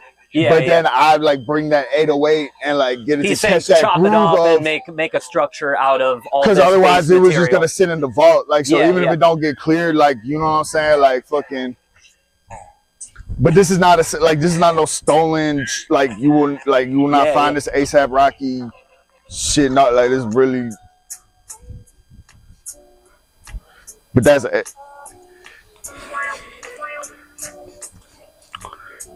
I fell in love with the hoe.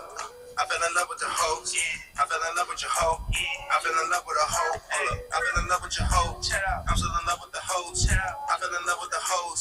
I fell in love with a hoe. Hold up. I fell in love with the hoes. She's all over my clothes. She's all over her son. I fell in love with your hoe. Now she don't wanna go home. But all that ASAP yams I'm on that Cody right now.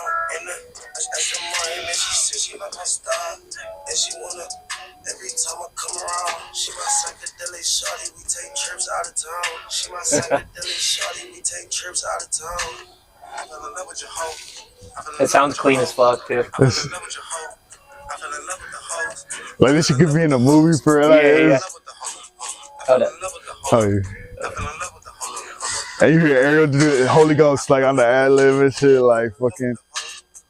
This fool Ariel Pink is the most funnest person to make music with. Like fucking, I don't know how familiar is you, like semi-familiar with him? I'm honestly a pretty big fan of some of his stuff. We're really hoping to go see him when he comes through. Now he's to the Akron show. Yeah, I'm definitely going to that. Maybe we could link up there. Yeah, but like, hell yeah, facts.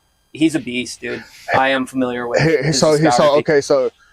Because I know we rapping over, but I do want to say this about him, like that people don't realize is like, because even how I look, like when I got hit to him, it was like, you know what I'm saying? He was like Coachella, all that. It was when Pom Pom was Pom was coming out. So that was like probably his most like polished like type of studio at the whatever the fuck. Yeah.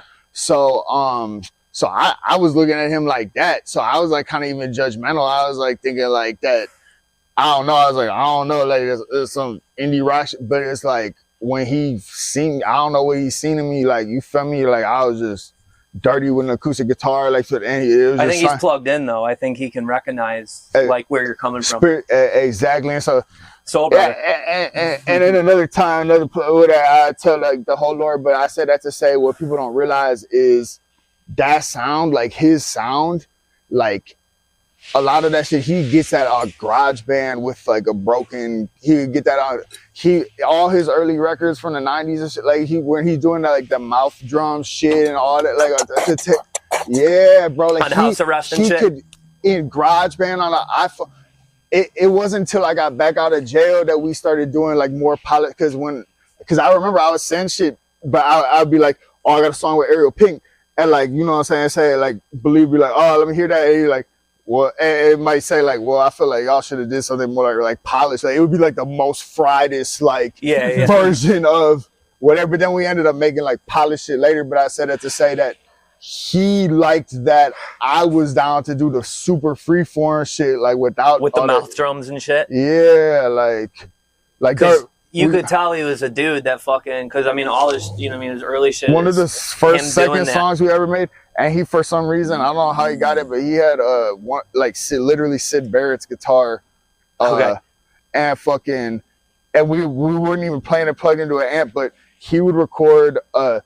He played the chord progression, and I recorded on my iPhone. Then I plugged the iPhone into the aux, and then recorded on his phone, and we would just kept layering it up and building the track like that, recording it in. That's what I got, like on House Arrest, where you could tell it's him literally going. Yeah, I was like, this is a dude. Like, it's obviously he's not a looper guy, but it almost reminds me of a looper guy. Like when you see a guy start from nothing and they go, he's really then just a musical on top of oracle genius. Like you feel me? Like yeah, he's a fucking beast. That's super cool. And I'm sure, like I said, I'm sure he just recognizes where you come from.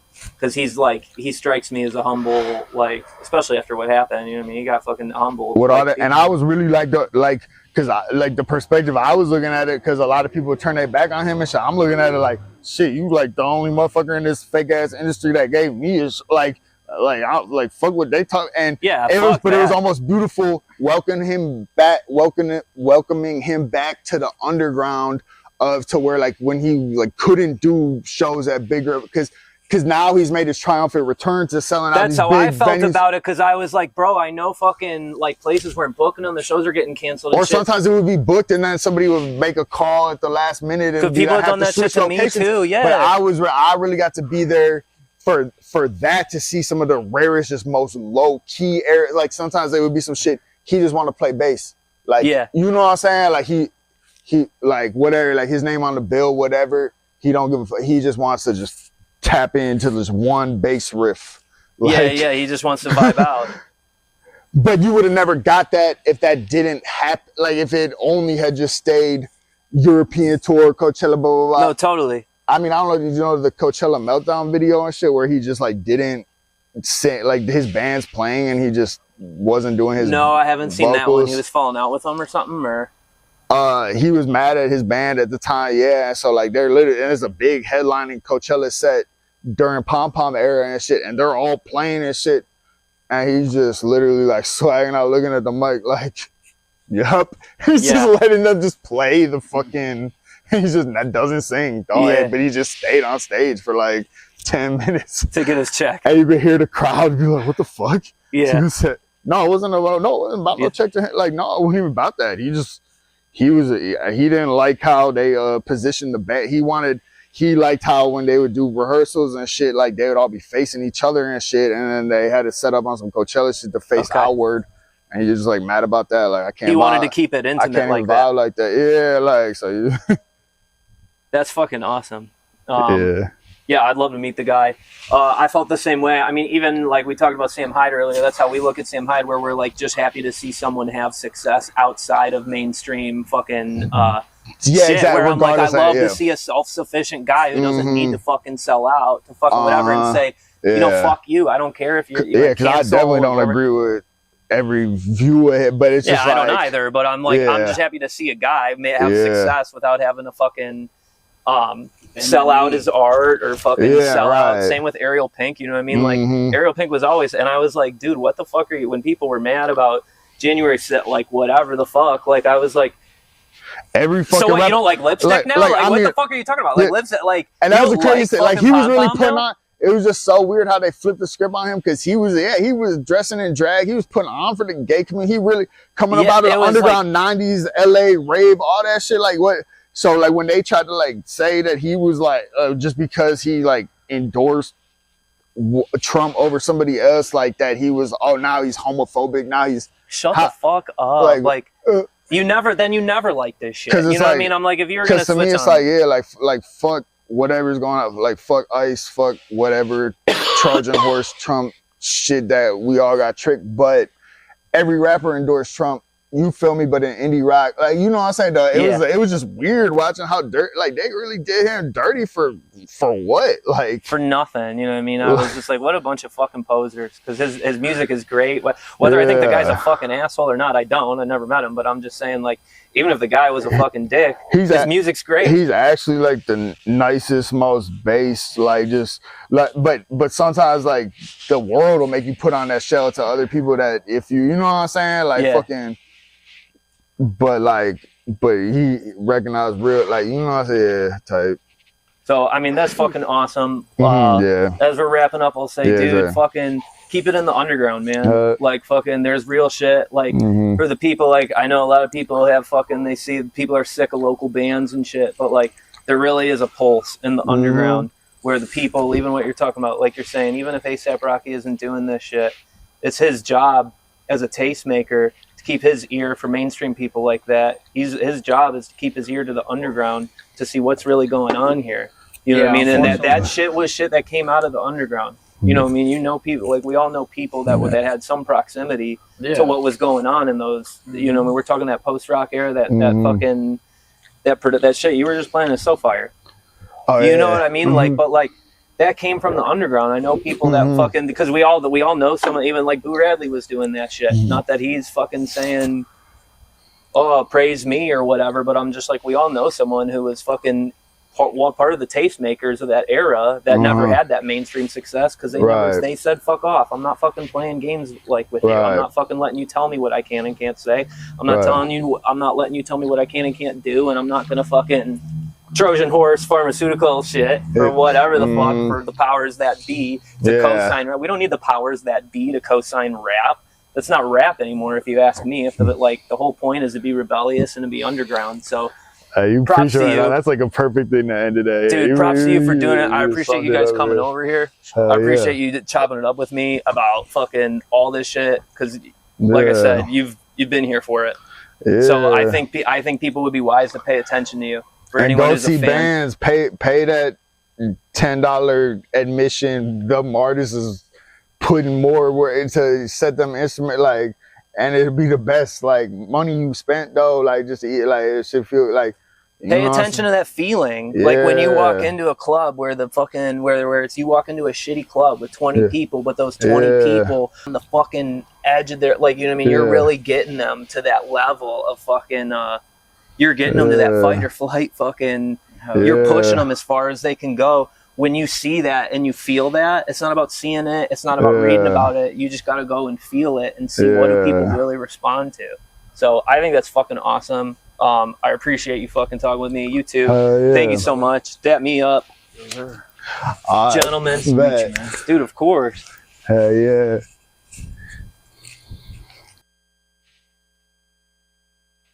Oh, hold on. Is there anything you want to plug? Here. We got a tape called Simulacrum coming out on Halloween. Are you in Simulacrum right now? Yeah, Simulacrum. It's really like the most tried and tested format, and it's got like, you know what I'm saying? It's like real Dose fan shit, but it's like him on the production. And like I said, like it's something about his beats, like where like sometimes I might add some shit or something, but it's really just like I know what he like to hear from me, like with rap, like you know, because when I myself producing this shit, I might get more in a lane of like some ethereal auto-tune, whatever the fuck. But I just know like he know me, and he know that I be really doing this shit I talk about, or like I don't like just that I be talking my shit. That's really like a lot of pain behind that. Like you feel me? So he just love to hear me like pop my shit, and that like turn me up to like I be wanting to like have him happy with the like what I do, but like so it's like some shit like that. The tune like the day one Dose sound that we was describing in that shit, you will hear that on this shit called Simulacrum and shit. And you're dropping it on Halloween? Yeah. So right about the time this will be dropping. So keep your eyes peeled for that. Anything people follow you, Instagram, definitely Bad Trip YouTube. Just plug all your shit. Man. Anything you want to direct people's attention to. And then there's like the low number YouTube to like if you really want to know like the deeper lore with Dose Money, but like and then like Bad Trip YouTube like fucking and not literally as of right now you gonna see just everything from like affiliated art, like our whole like family and shit. It's gonna be like right now it's like if you just stay tuned to like whatever's under like that umbrella, like Dose, Bad Trip, all that. Like follow all that Bad Trip, Dose. Follow you on Instagram. You got anything to plug? Well, not specifically, no. Cool. You got use your ears. I know your band. It start with an A. Abraded. Abraded.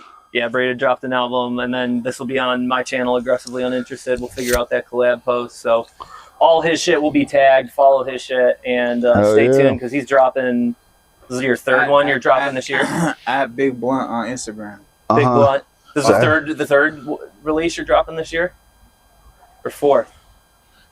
No, I dropped a lot, but a lot of shit. I was dropping a lot of like back catalog shit this year. Okay. But yeah, I drop it's a lot. Like Gold is dropping all the time. Spotify, that's why you were like, which stuff are you familiar with? I was like, man, I'd have to fucking. It'd take me hours. Yeah, you just Spotify or YouTube, go like it's just so much about catalog that I would love to like shine light on later on. But like, yeah, it's there though. But